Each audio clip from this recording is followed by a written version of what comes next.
A number just crossed the wire, and it landed hard. U.S. housing starts, the count of new homes builders actually broke ground on, came in well below what the street expected. Before anyone hits the panic button, let's be clear. We are not calling a recession, and we are not telling you to buy or sell a thing. Let's do something more useful. Let's learn to read it.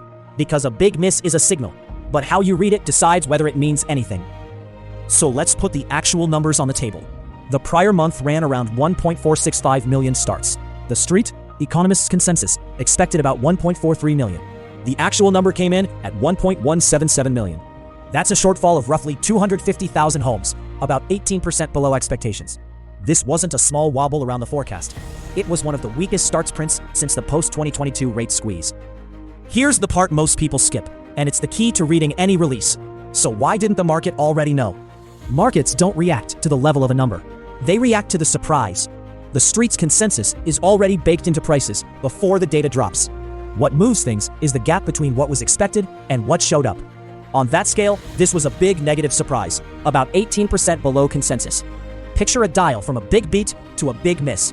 A number near consensus barely twitches the needle. This one swings it hard into the miss zone. Okay, so the number missed badly. Now what does a careful person do with it? You climb a reasoning ladder, one rung at a time, and label each rung a maybe. Rung 1, the data. Housing starts came in about 18% below consensus. Rung 2, if builders are breaking less ground, it tends to mean they're pulling back. Rung 3, fewer projects can mean softer construction jobs later. The top rung is a question, not an answer. 1 weak print or the first crack. Every rung above the data is a could, not a will. That's the honest way to reason from a single number. But here's the discipline that keeps you out of trouble.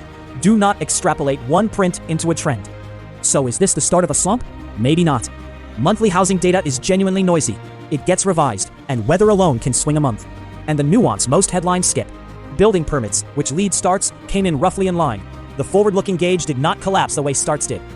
If construction were truly falling off a cliff, you'd expect permits to roll over too.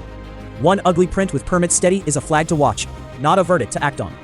So here's the takeaway you can use on the next scary release. Go back to where we started, those housing starts that missed the street by 250,000 homes. Now you have the chain to read it. Size the gap, weigh the surprise against consensus, climb the ladder one careful maybe at a time, then check it against the noise, revisions, weather, and the permits that lead starts. None of this is a forecast, and none of it is advice. It's a lens for keeping your head when one ugly number lights up the screen. So next time a big miss crosses the wire, don't panic on a single dot. Read the surprise, then wait for the trend.